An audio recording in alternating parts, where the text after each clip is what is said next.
This is VSiN, the sports betting network. The numbers told the story, they always do.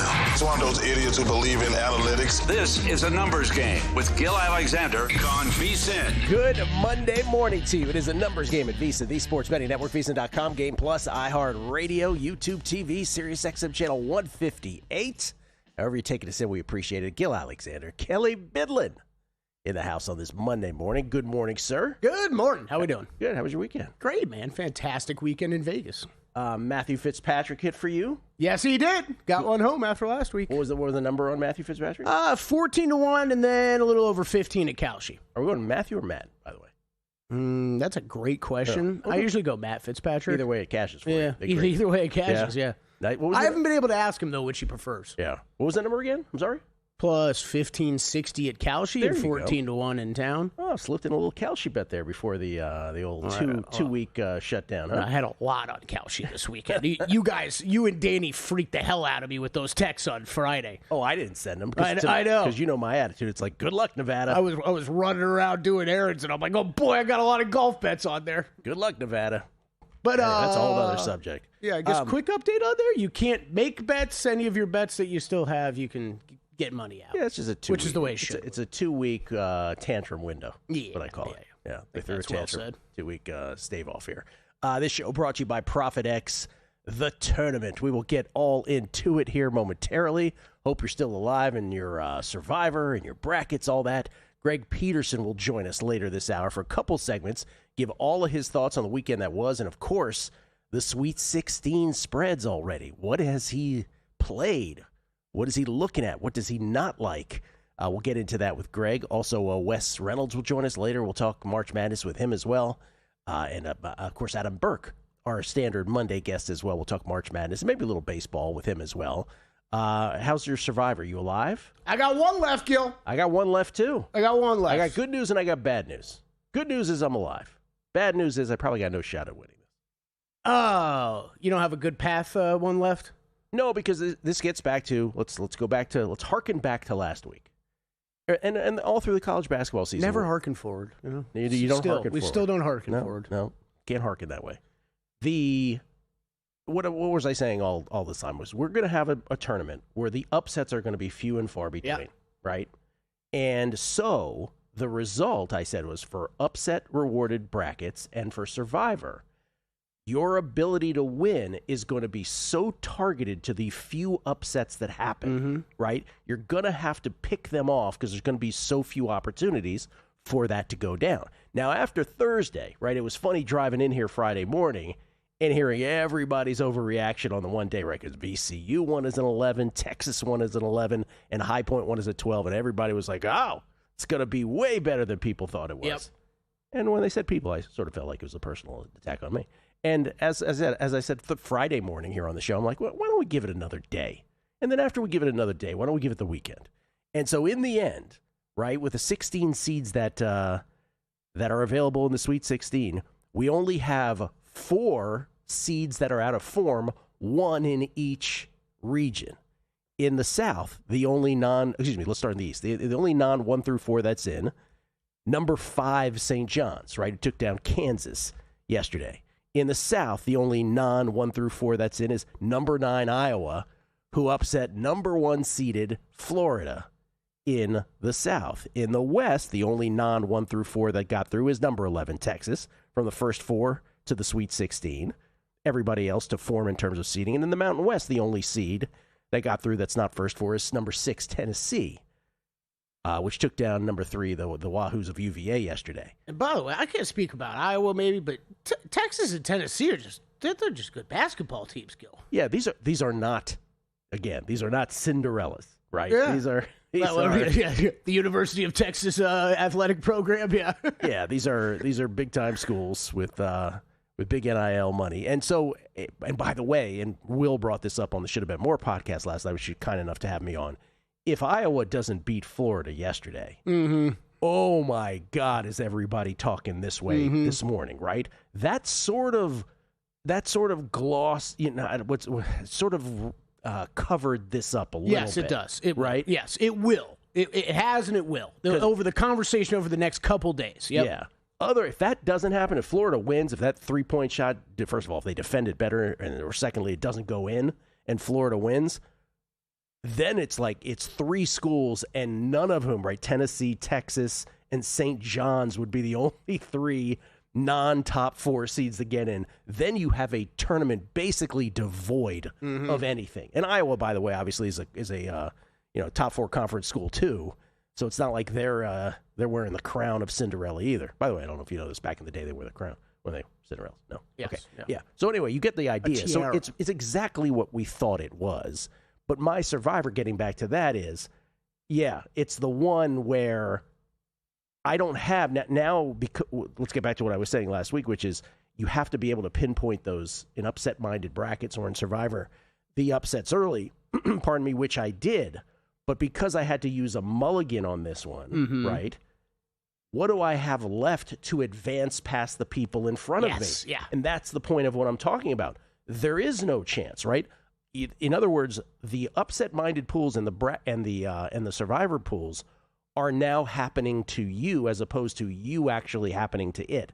So in other words, you're forced to take number 9 Iowa. You're forced to take, if you have them available, right? And I don't even have Texas available, right? You're forced to take number 11 Texas to get past, unless you're like my buddy Tommy, your buddy Casey. You're just trying to get to the end and you have no idea what you're doing.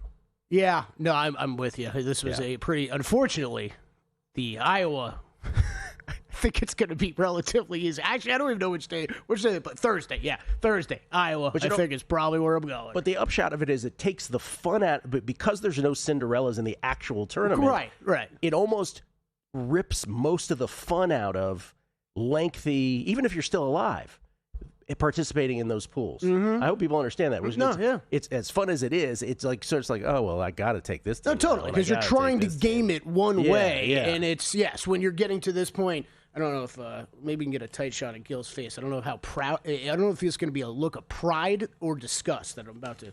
This is the one path Survivor bracket that I've just been carrying around in my pocket for the past 3 days now. Nice.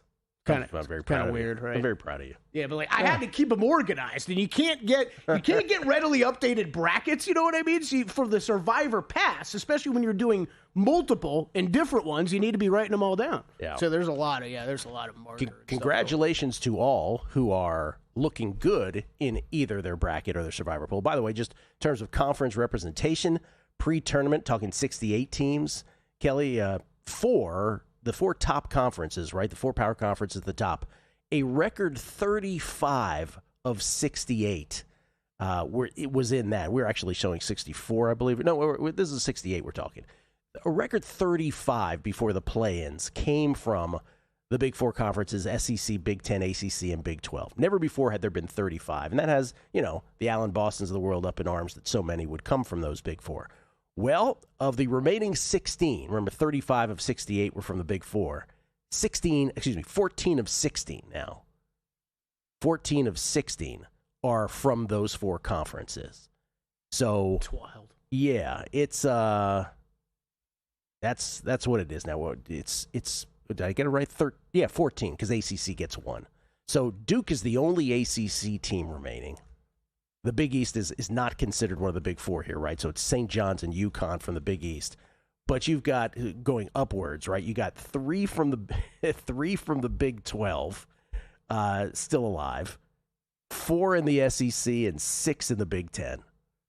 It's just it's as top heavy as you would expect. The Big 10 is really, if you look at the percentages, 6 of the 9 Big 10s are in, and I guess you could say 2 of the 3 Big East. So 67% from both of those conferences have gotten from 64/68 to 16.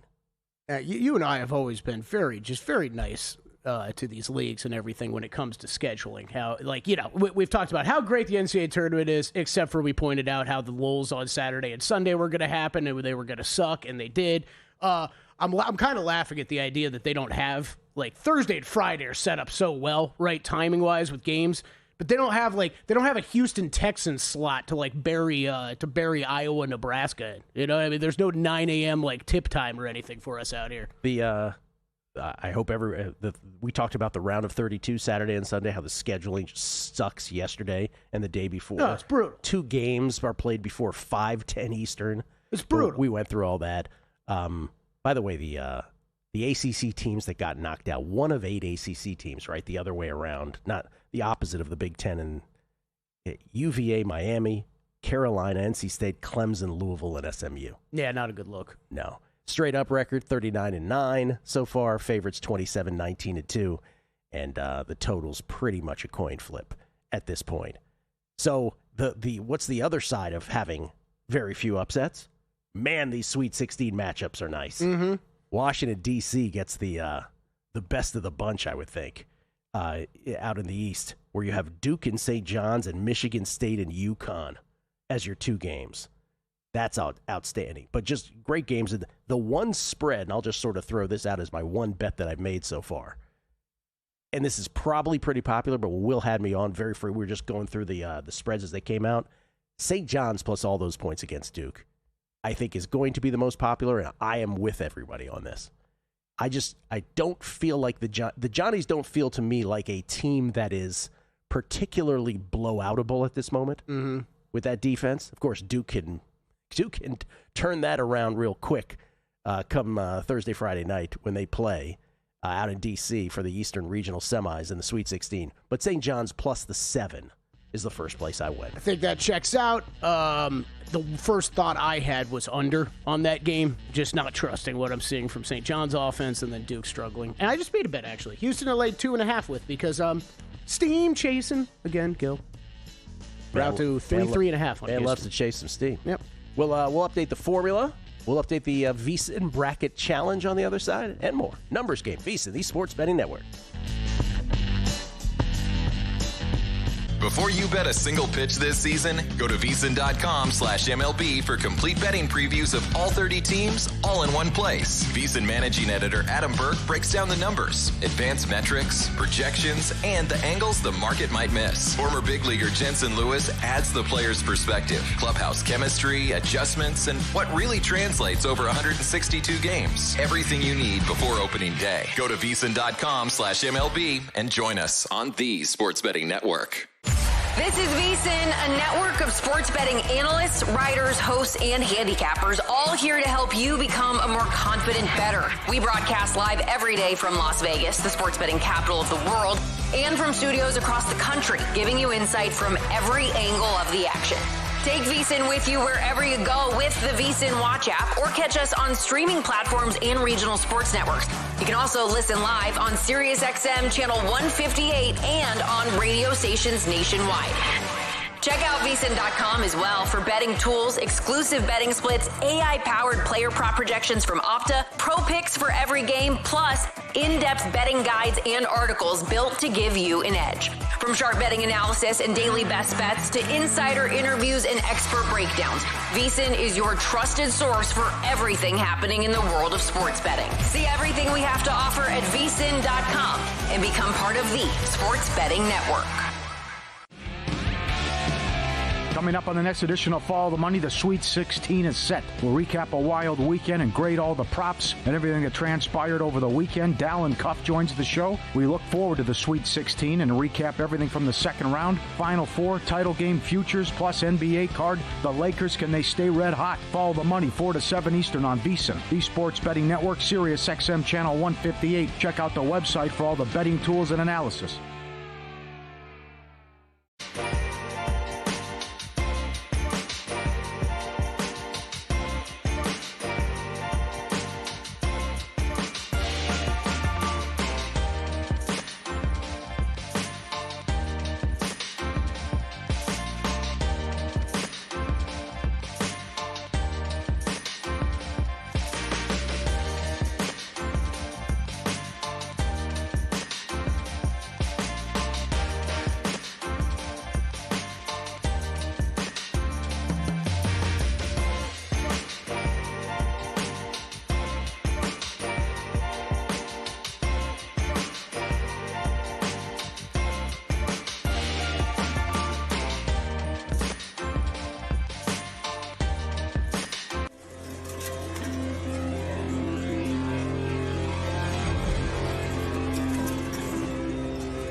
VSiN, the Sports Betting Network. Numbers game brought to you by Profit X. There's still time to become the king of March on Profit X. Win 10 spreads or totals, hit your volume, that is, and you're entered for free trips worth up to $10,000. No entry fee required. $1,000 in volume gets you the $5,000 trip. $10,000 gets you the $10K trip. Every additional 10 wins earns another shot. Sign up with code VSiNMM. That's MM as in March Madness, and become the king of March with Profit X. Scan the QR code for more on the screen. We get tweet speed of the book. Always appreciate the feedback from everybody. This is from, Ted Henritzi. Wow, Gil, thanks for a fantastic Sunday. 4 out of 5 winners, Vachereau, Zhang, Echeverry, and Landaluce. And the tournament's not over yet. It's been quite the tennis run. We'll get the tennis picks here momentarily. J-Rod, Gilly, do you like Fatsos? As he gives out a winner. As Todd gives out a winner in UConn first half. The Todd father. Todd killing the college hoops over the weekend as well. Fire Jerry Jones, very pumped about the tennis plays. Mike Rouse, great day in Miami. Thanks for sharing your picks. Mark Sarrett, Gil, listen every day, follow your tennis 100% question. Do you step up bets with certain players or days and matches, or do you play the same amount across the board? I do not go full Kelly on these. It's pretty much across the board same amount, with few exception. I won't go to that sacredly, but with few exception. Mike P. Gil, truly appreciated your play-by-play of the Santa Clara game on Friday. Caught it on replay this morning. Have you ever done play-by-play? Maybe tag in for Ben Wilson one day. I would be so bad at play-by-play, it's not even funny. Oh, you'd be better than you think. I don't think so. Two it's years of prime time. Well, I never said it was easy. It's hard. 2 years of prime time action. You got a lot of reps underneath you. That's true, I did. Got my 10,000 hours. That's real reps. That's real reps you were getting. As we gave out play-by-play 15 seconds before live kind of thing. Yeah. On prime time. The numbers, guys. Hey, Gilly, straight. Someone makes a 3 here. Let's see what happens. Gil will tell us. The numbers, guys. Hey, Gilly, straight fire tennis picks. And thanks, but that pales in comparison to what the Wishmaster did on Saturday. What's the word for the emoji with dollar signs for its eyes? Be sure to tip your waiter. Oh, yeah, I think Todd went like 10-1-1 or something on Saturday. Really? Something like that. Sick. Cheap prop bets. After this weekend, I'm sold on survivor pools being better than playing traditional bracket pools, especially as we move forward, where I see only big programs having a real chance of winning through NIL deals. Montreal Max, how tone-deaf is the NIT scheduling when we know it's only alumni or bettors watching that even? And last night after 4:30 p.m., they play 6 games opposite the 6 NCAA games where they could have gone earlier Sunday versus 2 standalone games, or tonight without any NCAA. I totally agree, Montreal Max. It's so dumb. Well, what was that about? There's no NIT tonight. NIT, and they didn't play them early in the early window when there's only one standalone NCAA game yesterday. Yeah, that's silly. Danny and I were talking about some of that stuff before the show. Tim Bowers, Gil, the only thing in my life more maddening that I second-guess myself on more than Survivor are decisions I make as a parent. At least in parenting, there's always a reward. Yeah, man.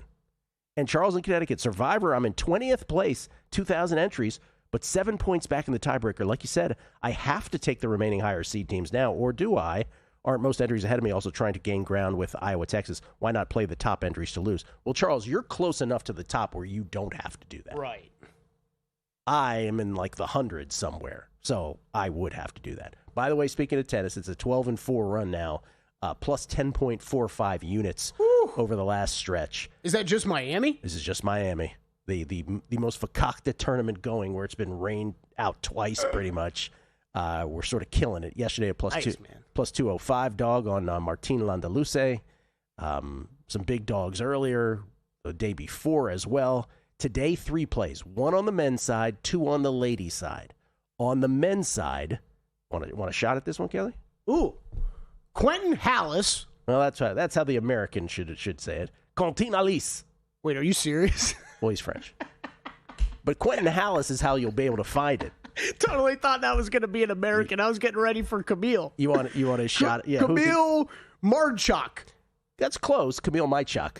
Okay. Yeah. Oh, yeah. My Chuck. I should be learning lessons. The J goes into an I. I got it. So the play is on Alice, Halys, Quentin Alice, at plus 111. These were given out to subscribers every night, plus 111 on Alice.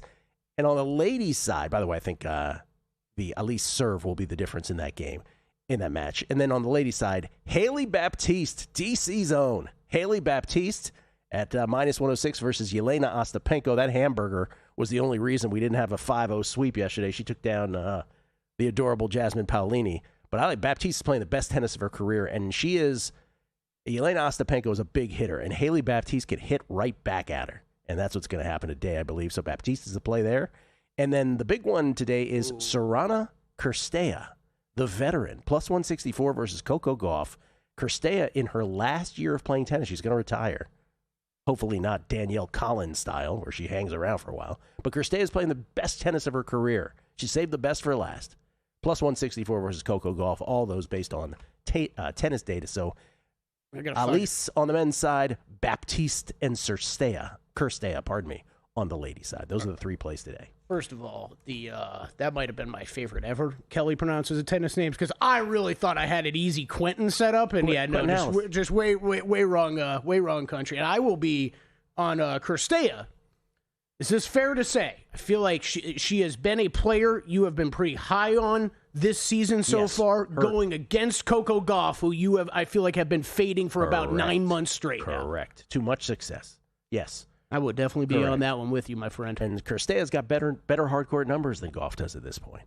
To the formula, and again, the formula has not been sexy this year. It continues to not be, but again, this is tried and true through the years. It has produced the champion more often than not through the decades. Last 35 champs had more assists than turnovers. 32 of the last 35 had a head coach with Sweet 16 experience before the tournament in which they won. The 2014 UConn Huskies with Kevin Ollie at the helm. And then 2 out of the last 3 years, Dan Hurley at UConn, when they first won it. Todd Golden last year with Florida. Oh, Todd Golden. What was that defense at the end of that game yesterday? What was that? What was that? Where the Iowa, you're playing, you're did you hear the explanation? You're covering the inbounds passer, and then the inbounds, the guy who receives the inbounds pass. By the way, inbounds passing is an adventure in college basketball. But the guy who received the inbounds pass was already past 3 Florida defenders when he got it. Yeah. So they were supposed to foul. Did you hear this? Afterward, they were going to foul. Florida was going to. Apparently, that was the plan. I don't know. I heard this morning. I'll look it up on the break. Wait, why were you going to foul? They were up 2, and they were going to foul. Why would you do that? To put him at the line, so worst case could be overtime, or he misses a free throw. Well, how about play defense where that's the worst case? The defense was terrible regardless, but yeah.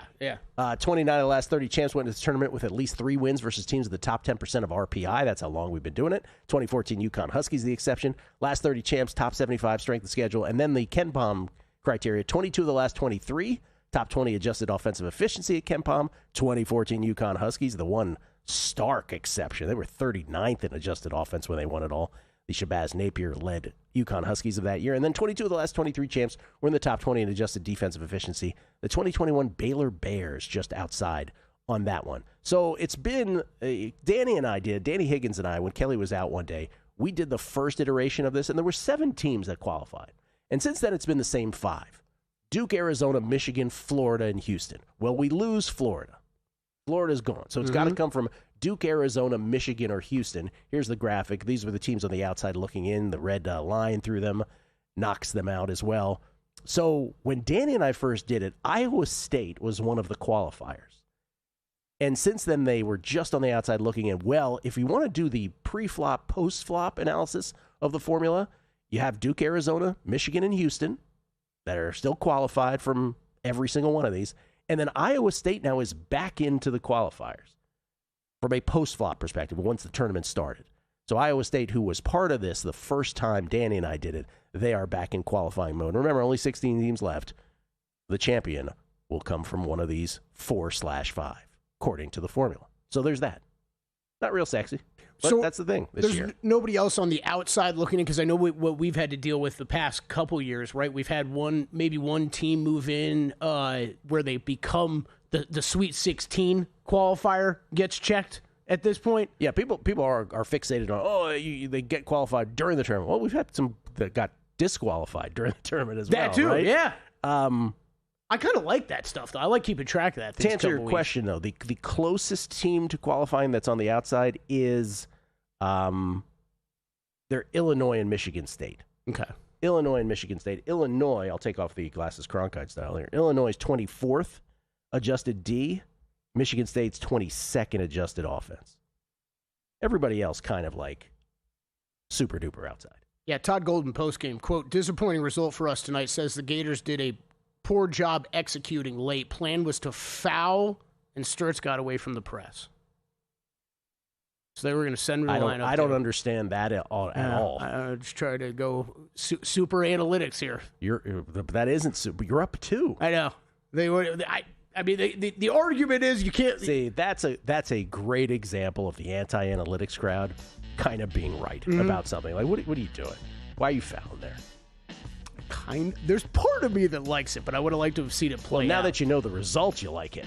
But generally speaking, before that play started, I would have never thought of it. I would have never been arguing for it or anything like that. But yeah, make these kids make 2 free throws. Maybe cover the arc. How about that? Maybe not cover the inbounds pass. Maybe not have 3 defenders behind the guy already as the play begins. Coming back, Greg Peterson next. Time. There's nothing more valuable. It's what drives everyone to make the most of every moment. We celebrate living large in the now. In a city where time disappears, we create experiences that electrify the soul and memories that will last forever. We go big, we go all night, and here, everyone is invited. So get loose and get loud. This is Circa. You'll have the time of your life. Laptop or phone, couch or sportsbook, VSiN goes where you go. Wherever you watch VSiN, the experience stays seamless. Live shows, replays, and sports-specific clips all at your fingertips. VSiN Watch puts you in the driver's seat. Available in Roku, Samsung, Amazon, iOS, Android, app stores, or get it direct from the source at VSiN.com. Download VSiN Watch today on your favorite app store and join us on the Sports Betting Network.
This is VSiN, the Sports Betting Network.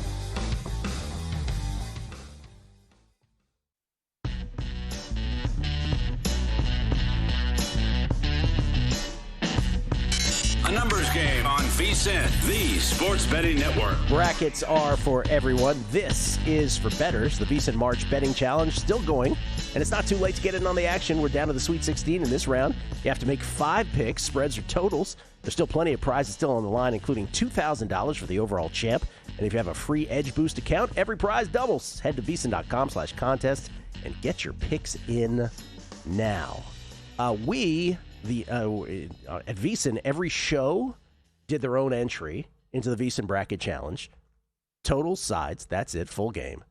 We ended up through 30 games. You know what we are, by the way, through 30? I have no idea, actually. We are 15-15. Sounds about right. I was way more focused on you put it together in a full list of this, just I don't want to say brutal, but just the beats we've taken so far, and it's just brutal. Like, man, this could be so much better. We're only 2 games behind VSiN Primetime. They're 17-13. They're in the lead. Okay. And I feel like... in striking distance. And I feel like after all the stuff that's gone against us, I was like, wow, that's not... We had Santa Clara versus Kentucky. Mm-hmm. We had UCLA plus the 8.5 versus UCF yesterday.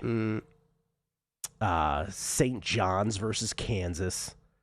Vandy versus Nebraska. Kansas versus Cal Baptist. I mean, there's a bunch of these where it's like, this is the most Plinko thing ever. But anyway, 15-15 is where we are. I'm sure there's a lot of folks. It's not just us, right? I'm sure there's a lot of guys that were a lot of shows that were on the wrong end of a bunch of those. Yeah, definitely. So it's clearly it's clearly not reserved for us. But man, in college basketball, and like any sport, has its results where you're like, really, that just happened to me? There are.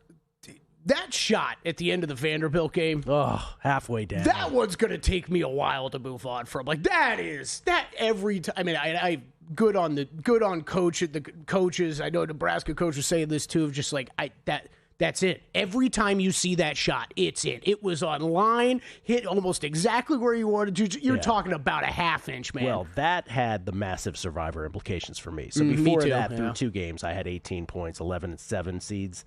That was the one where I'm like, oh, if that goes down, I'm in this. That one hurt me, too. Yep. But it did not. And I think we know another gentleman who might have been on the wrong side of Vandy. I think he had him in the Final Four. But he does have Purdue winning it all. Ladies and gentlemen, without further ado, Greg Hoops Peterson joining us, courtesy of the Progressive Guest Line. You can follow him on Twitter at gunit_81. Greg, look at that smile. Look at this guy. Is this the greatest time of year? How you doing, man? How was your weekend? It is a great time of year, and you pretty much read off all the beats that I had as well. So if you're thinking, man, we got a little bit unlucky, well, misery, it has company, my Yes. friend. How are you? I'm doing very well. Yeah, I'm sure. Believe me, I know we have company on many of those. You had Santa Clara, too, which was probably and the under in that game. Oh, God, and the under. That was the Otega Owe unbelievable 3 right after the 3 that Santa Clara hit that forced overtime. That may be the most fantastic finish of all of these, I guess, if we had to rank them. But there have certainly been great finishes in all this. Obviously, Iowa beating Florida, the most impactful perhaps in the tournament when all is said and done in terms of fantastic finish. Let's go through these one by one first before we get to anything else. I want to, well, actually, let me ask you this first. Was there anything that surprised you big time the last 4 days from 68? We'll include the play-in games a few days before that. Anything that surprised you big time, or is this pretty much where you thought we'd be at the Sweet 16? The fact that Texas is our Cinderella right now, I thought we might be able to get a little bit more than Texas being a Cinderella, because you just don't really think of that. But that said, obviously the biggest shocker was the fact that Iowa knocks off Florida. I did take the points with Iowa. I thought that they would be able to be in the game. I thought that it was like 2 different strengths. Florida, obviously, such a good team down low. Iowa was such a good team with their backcourt. I didn't think they were going to be able to win that game outright. First time for Iowa in the NCAA tournament since 1999. Like, you recall them losing to Northwestern State as a 3 seed. You recall them as a 2 seed, not getting the job done. First time since 1999. They make it here with a guy that 24 months ago was coaching at the Division II ranks. That to me was the shocker, and that to me was the treat of the weekend. First time since 99 in the Sweet 16, you mean, correct? Yes, in the Sweet 16. Were you as mortified by that Florida defense on that final play as I was? Yeah, that was not great to say the least. Like you're down 2 points, or that was a 1 point. That was a 2 point game, and then they bury the 3. But man, I mean, that's one of those things where it's like, what are you guys doing? They're actually down 1 point the previous possession, but they went 1 of 2 at the free throw line, so it became a 2 point game, and that was a theme all weekend long. Like I was in on Vanderbilt to be able to make the Final Four. They go, I believe it was 11 of 19 at the free throw line. Like those free throws add up. That is a big reason why every single time you handicap, you have to look at free throws, and sometimes it does no good. Like I was in on St. Mary's in that first round game. St. Mary's was the number 1 team in the country in terms of free throw shooting percentage. They shoot less than 50% at the free throw line. Those are one of those things that you just toss up your hands and you're like, well, I thought I was getting in with the better free throw shooting team. Guess I was not, but I do think that that's always so important to be taking a look at, trying to be able to account for, because free throws was a big deciding factor, not just in terms of straight up results, but definitely against the spread as well. For sure. I have other follow-up questions about the tournament. We'll get to those, but I want to get the Thursday games out of the way, get your thoughts on these. Let's start with Well, I'll do these in chronological order. How about that on Thursday? Let's start with Iowa and Nebraska. Iowa and Nebraska, which sounds like a great football rivalry, but we've got it here in the Sweet 16. Iowa, a 1.5-point dog. Nebraska favored by 1.5 here, total about 133.5.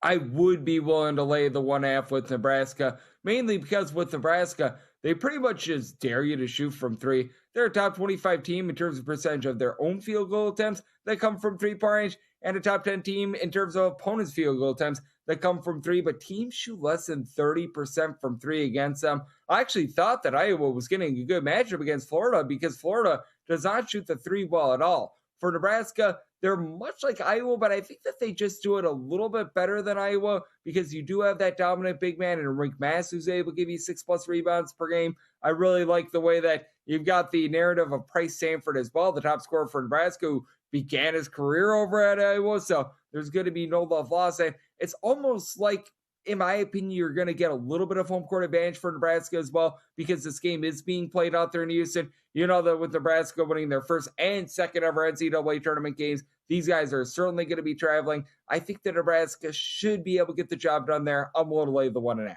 Yeah, Oklahoma City was overrun with Nebraska fans, that's for sure, in the first couple rounds. I lied. That game is about 20 minutes after your Purdue Boilermakers, Greg, the team that you had winning it all in your brackets. They take on Texas. That tip-off's 20 minutes beforehand. This is the 2-11 game in the Western region. Boilermakers favored by 8 here. And I did lay it with Purdue. Like, I'm willing to lay up to 8. I wouldn't want to go past the 8 right now, but with this Texas defense, they entered in the NCAA tournament 346th in points allowed on a per-possession basis away from home. That's improved over the last few games. To their credit, they played much better against NC State and Gonzaga, but I think you could see with Gonzaga, after the Braden Enough injury, they just were not the same team. Meanwhile, for Purdue, Oscar Clough, Trey Kaufman-Renn, I think that they're going to be able to hold their own against Mateus Volkitatis and company. I think that Purdue, with that veteran backcourt, they find a way to get the job done, so I'm willing to lay that one. Willing to lay up to 8.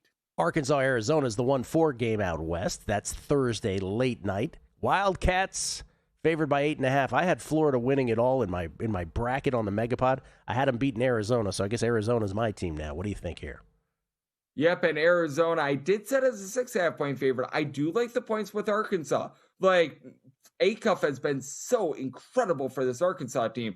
23+ points, shooting over 42% from 3. And Arizona, while they don't have bad 3-point shooting, they just choose to not shoot a lot of 3s. They're a top 40 team in terms of percentage of the field goal attempts that come from 2-point range. I think that actually serves them well in this game because I have an Arkansas team that is outside the top 240 with regards to opponents' 2-point shooting percentage. But Arkansas does the little things well. Number 1 in the country in terms of fewest turnovers on a per-possession basis. They themselves do a nice job in terms of executing on the inside as well. I think that Arkansas holds in there. I'm willing to take the 8.5. Winner of Arizona-Arkansas in the West takes on the winner of Texas-Purdue, which we just talked about. Back to the South, where the winner of Illinois-Houston is going to take on the winner of Iowa-Nebraska. This is a 2-3 game. Maybe the best game on Thursday night per some. Cougars favored by 3. And how about Houston getting essentially a home game in this one? Because this is being played at the Toyota Center. And yet I like Illinois. I took Illinois on the money line. I recognize that they do not generate turnovers. They're dead last in the country in that regard. And that's one of the strengths of Houston. Houston all season long has been able to win the turnover battle. Illinois, they're not concerned about turning you over. They're just not going to give you good looks whatsoever. If you watch that game against VCU, first 32, 33 minutes, VCU did not attempt a single free throw in that game. Houston outside the top 100 with regards to defensive rebound percentage. The Ivisic brothers, David Mirkovic. I think that they win that battle down low. I actually like Illinois outright on the money line. Okay, we'll get to Friday night's games, the 4 Sweet 16 games on Friday night with Greg. Maybe get a baseball thought from him. And I also want to ask him about the number 1 pick in the draft. For those like you and me, Kelly, who don't watch as much college hoops as Greg, you got to explain some stuff to us. And by stuff, I mean Darren Peterson. It's on the other side. Numbers game, VSiN, the Sports Betting Network. VSiN's player prop projection tool is now available for the NBA. Get projections for points, assists, rebounds, and more powered by Opta AI. On VSiN.com/NBA props, we line up our projections against the latest DraftKings odds so you can quickly spot mismatches and find value before the market adjusts. The NBA player prop projections tool is available exclusively to VSiN Pro subscribers. Check it out now at VSiN.com/NBA props and join us on the Sports Betting Network. There is no other college basketball betting analyst quite like him. His passion is unparalleled. He handicaps every game, every day, all season long. Sleep is not an option for him. He stays fresh by running 12 miles a day, every day, while doing his podcast and answering your tweets. He is Greg Hoops Peterson. Tame the madness of March by catching Greg Peterson on VSiN, the Sports Betting Network.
VSiN, the Sports Betting Network. A numbers game brought to you by Profit X. Free trips worth up to $10,000. That's what Profit X is putting on the line for the King of March. Win 10 pregame spreads or totals, hit your volume goal, and you're entered. No sign-up fee, no entry fee. Hit $1,000 in volume for the $5,000 trip, $10,000 in volume for the $10,000 trip. Flights, hotels, wherever you want to go. Download Profit X today and use code VSINMM, as in March Madness. We get tweets, beat of the book. So many of these. Let's see. Guadalupe Brookhart. That is your real name. It's a very nice name.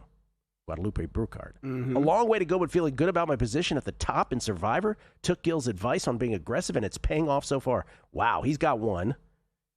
He's got a VCU, Kentucky, Texas, Tennessee one. Oh, you're in the driver's seat, Guadalupe. Way to go. Let's get it done. And I got a bunch of these. Eric Pock on Twitter. I thought something looked weird unless you change your name to Jonathan Davis, tennis expert. So apparently my tennis picks landed under Jonathan Davis's name. I've alerted the authorities. Mike Rouse, FYI, VSiN Picks page has the tennis picks under Jonathan Davis, not Gil. So does that mean Gil is giving out NHL picks today? Yeah. What do you got for player props? Oh, I got the Mammoth and the Wild and that guy. Your guy that you love so much on the Mammoth? Yeah, Snuggerud. Him. What was his first name? Jim? Jimmy. I think Jimmy Snuggerud, right? Jim Snuggerud? I don't know. Robert Sarajian. I believe both Tennessee and St. John's were favored yesterday, which means Texas is really the only one that is from outside of the top 16. You are correct, Robert. I was just talking about seeds, though, of course. Stringfellow Hawk says your tennis plays listed under the name Jonathan Davis on the picks page, as does Dan Groeschel.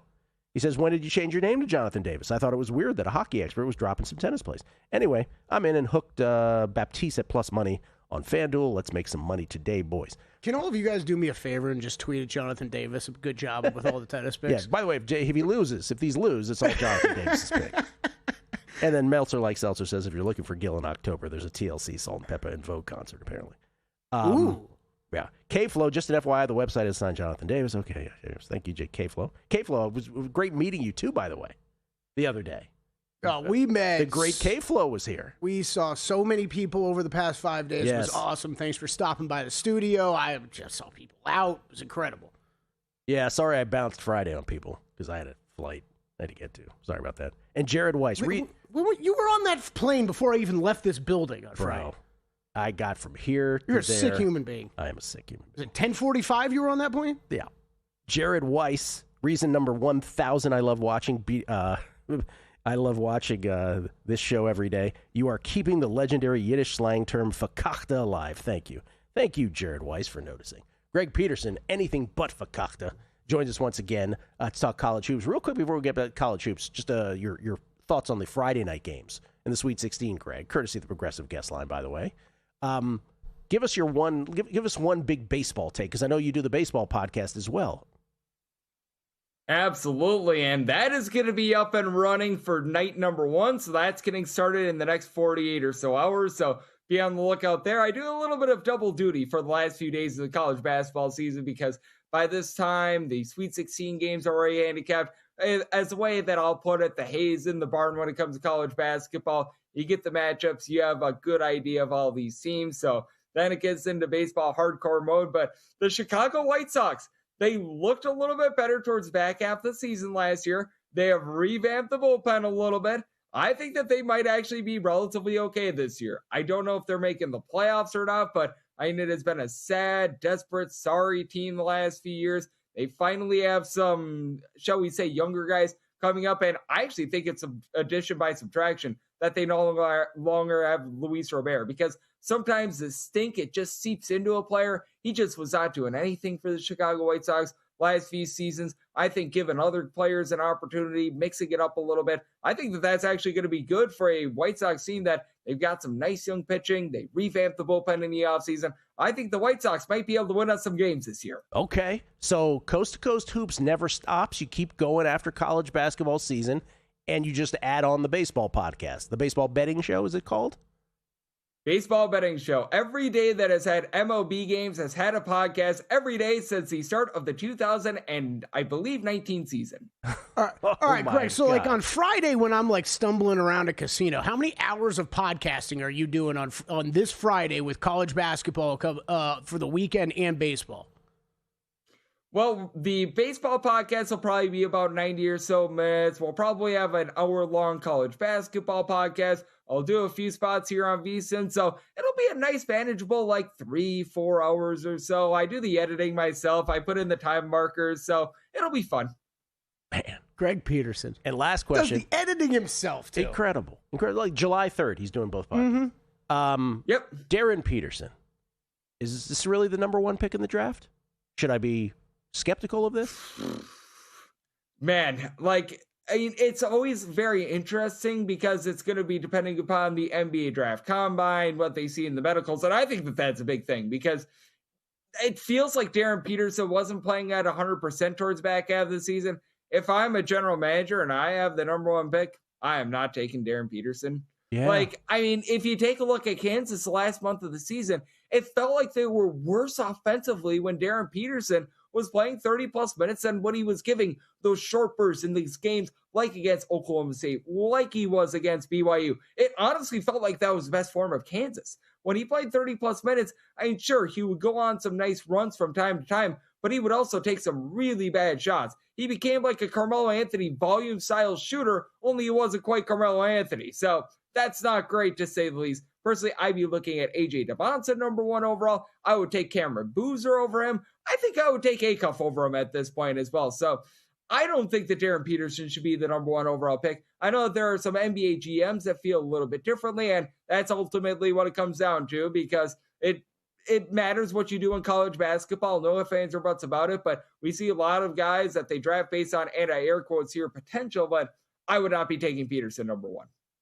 Just wanted to get your thoughts. Had no idea what you were going to give back to me. That's pretty interesting. All right, let's go to Friday night. The 1-5 out east, Washington, D.C., St. John's and Duke. Can you ask for better than this? Duke favored by a touchdown, though, Greg. Yeah, and I think that that's gone a little bit too far. I set my line at 5.5. Coming into the tournament, I thought that if these two teams made it here, I'd be setting my line right around 5.5. I settled on 5.5 personally because with Duke, they looked a little bit better in the second half of that game against TCU, but for the first 30 or so minutes, TCU was right there. It felt like things just completely unraveled with that missed goaltend call. Jamie Dixon gets teed up, and then from there, the wheels completely fall off. But it's a St. John's defense that is very rock solid. Top 15 team in the country in terms of points allowed on a per possession basis. For Duke, they're not an awful three-point shooting team, but Duke is not a team that's going to knock your socks off from three-point range, and St. John's is a strong team down low. Dylan Mitchell, Zuby Ejiofor, they've done a nice job protecting the ball, even though they don't necessarily have that true point guard. I'll take the 7 here with St. John's. All right, 25 minutes after that tip-off, the 4-1 game in the Midwest, Alabama and Michigan. Michigan favored by at least 10. We're showing 10.5. Alabama, 19 made threes yesterday in destruction of Texas Tech. Houston Millette, 5 of 7 from behind the arc. Let's go. What do you got here? Yep, and probably going to be without Aiden Holloway moving forward. If he plays, that's an added bonus for Alabama. I don't think that they're going to roll the dice there, but you never know with Nate Oates. That said, even with that, at 10.5, I think that this has gone a little bit too lofty. It's a Michigan team that's very much built down low. You've got 3 different guys, Morris Johnson, Yaxel Lendabor, Gade Mara, who will give you 6.5 plus rebounds per game, but this is an Alabama team that's high variance. They actually have a chance to be able to win this game outright with how many threes they take. They have a chance to lose this game by 25 plus as well with how many threes they take as well. So this could be the game where if you're looking at like an alt total with Alabama and their volatility, that's actually not the world's worst look in my opinion. Personally, I think 10.5 is too high. Felt like this number should be closer to 8.5. I'm going to be looking at the points with Alabama, but I might look into an alt line myself because if Alabama's in this game, they might be able to win it outright. Again, if they lose, they're probably going to get blowtorched. Total 174 in that game. Winner of Alabama, Michigan takes on the winner of Tennessee, Iowa State out of the Midwest. That's a 6-2 game in the Midwest region. Iowa State favored by 4. Yep, and with Iowa State, if they get anything out of Joshua Jefferson whatsoever, they're not going to be having him at 100%. That looked like a pretty gruesome injury. I'm not hearing great things on that side. I'd be willing to take 4 with Tennessee. Not 0.5 point less. I set my line at 3.5, but with Tennessee, this is a team that's very stout on glass. Number 1 team in terms percentage of their missed shots are resulting in an offensive rebound. And Nate Amon, along with Jacoby Gillespie, combining for over 33 points per game is big. Now, Tennessee, you have to worry about the ball control issues. Iowa State does a great job in terms of generating turnovers, but I think the second and third chances keep Tennessee lively, so won't take 4 to 4.5 with them. And the winner of St. John's and Duke out east will take on the winner of Michigan State, Connecticut, the 3-2 game with UConn favored by 1.5. Yep, and this is such an interesting one because I haven't loved what I've seen out of UConn thus far. I said Michigan State as a favorite. Like, I'll probably be bypassing the 1 to 1.5 points. I like Michigan State here right on the money line, shooting over 40% from 3 away from home. What a tournament. And what a Sweet 16, right? The upside, again, of not having many upsets are these unbelievable